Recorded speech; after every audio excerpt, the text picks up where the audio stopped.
How do you feel like one's mental health diet should be taken into consideration at this time?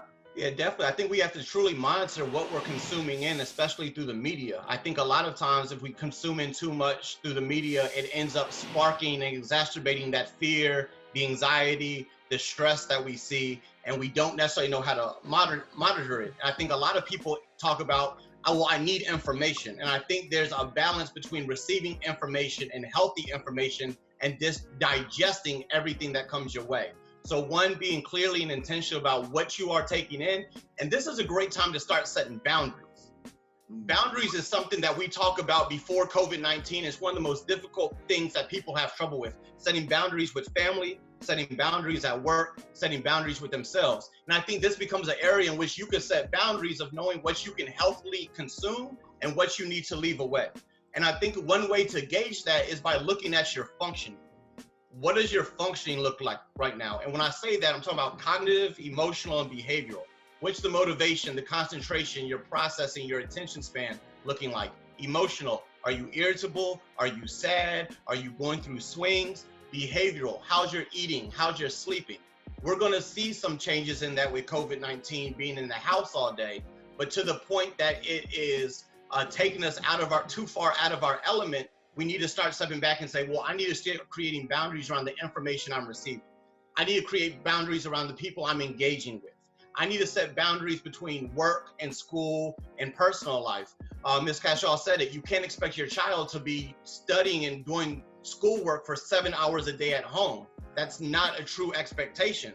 So where do you set those boundaries? So I think when we start talking about mental health, we're talking a lot about boundary setting. We're talking about being very self-aware in terms of what is going on with you, mentally, emotionally, and behaviorally. And then I think thirdly, we have to talk about what are we doing to balance that? Are we eating healthy? Are we going outside? Are we getting outside and going on walks and going to the parks and playing? Are we taking the kids outside to run around?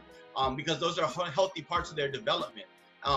And what other kind of things are we doing, whether it's journaling or meditation in the house to kind of keep us in a strong mental aspect with, once again, providing grace. We are going to fluctuate. Some days will be better than others. Give yourself grace on that. But I think if we're being cognizant of what we're doing and how we're operating, we'll continuously move in the right direction.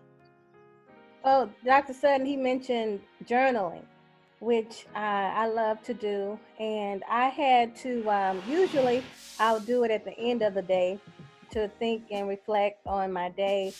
But I noticed at the beginning of all of this, my attitude was a little negative because I prefer to be at work than working from home, especially as a counselor, because my job isn't a distance job. You know, you need to be able to work with people, especially children. So my attitude wasn't too positive, and I had to think, okay, I need to change my mindset. So what do I do?